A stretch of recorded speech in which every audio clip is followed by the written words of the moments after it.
President Bush today welcomed NATO Secretary General George Robertson to the White House, and after their meeting, they spoke to reporters here in the White House Rose Garden.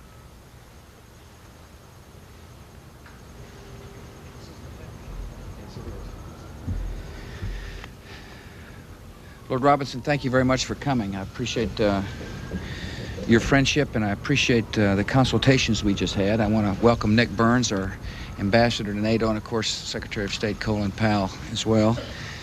Within 28 hours of the assault on September the 11th, NATO, for the first time in its 52 years of existence, invoked the Collective Defense Clause.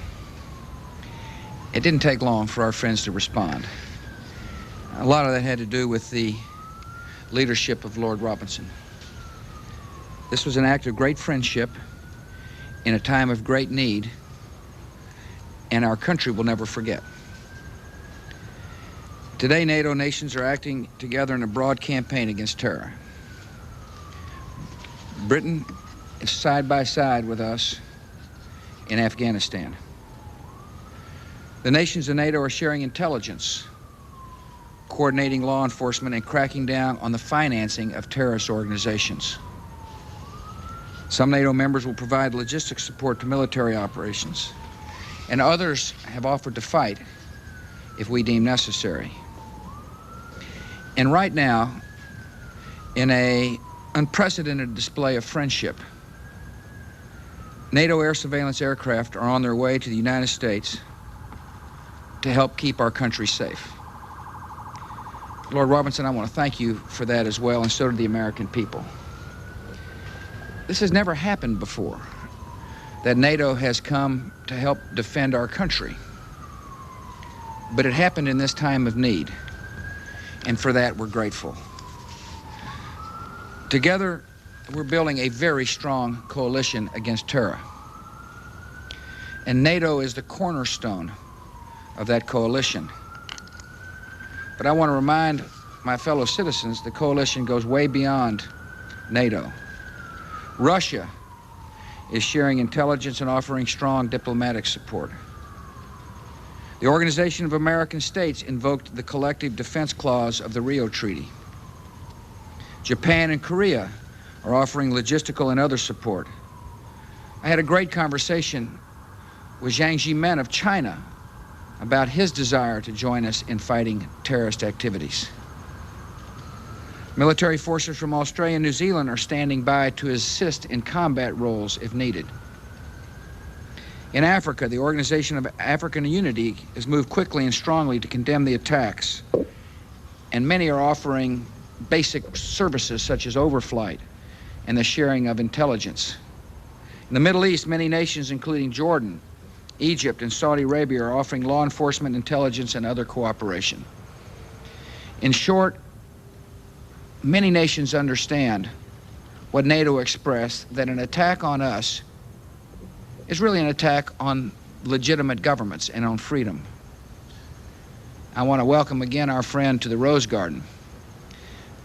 Lord Robertson has provided extraordinary leadership for an incredibly important alliance. He is he's a good Scotsman, like many Americans are.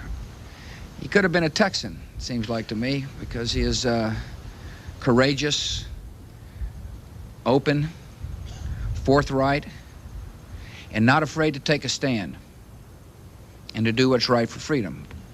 Lord Robertson, welcome to the Rose Garden. Thank you, sir. Mr. President. Thank you.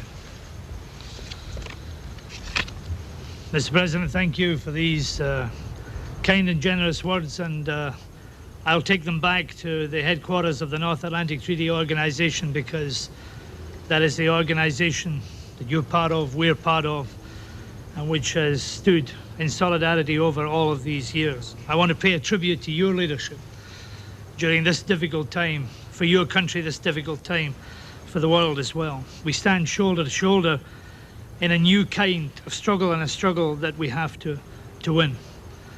The NATO allies, in the wake of the terrible atrocities of the 11th of September, wanted to move beyond sadness and sympathy, and we moved to solidarity and support. And that is why we invoked Article 5 of the Washington Treaty. conceived here in Washington in 1949 in very difficult circumstances, and where the language is clear and simple. An attack on one is an attack on all of the nations of the alliance.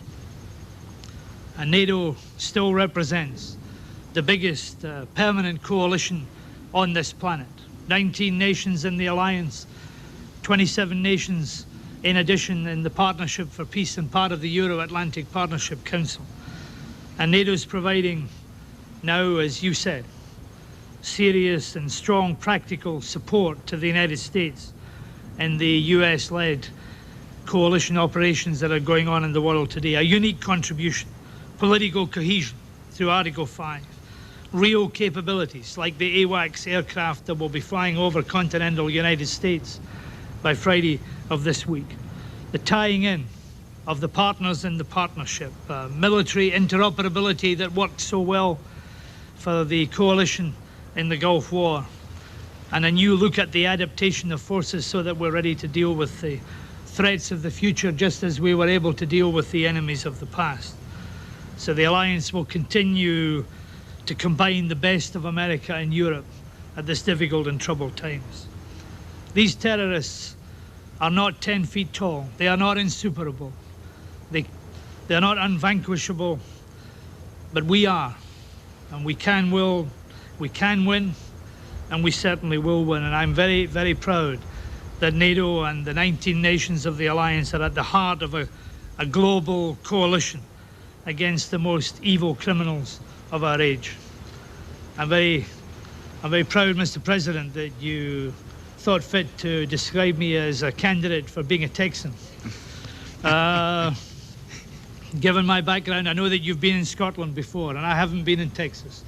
But I'll take it as a compliment, and I believe that you could be a Scotsman as well. Like the great Scotsman who made this great country as well, and who at the moment happened to be leading this alliance. And this Scotsman in particular is proud to be doing it and is determined that we'll win. Thank you very much. God bless you. Thanks for coming. Mr. President, should Americans be afraid of that statement from the al-Qaeda spokesman? Congressional leaders also met with the president today. They talked about how classified information would be given to Congress. And afterward, they spoke to reporters in the White House driveway for about 10 minutes.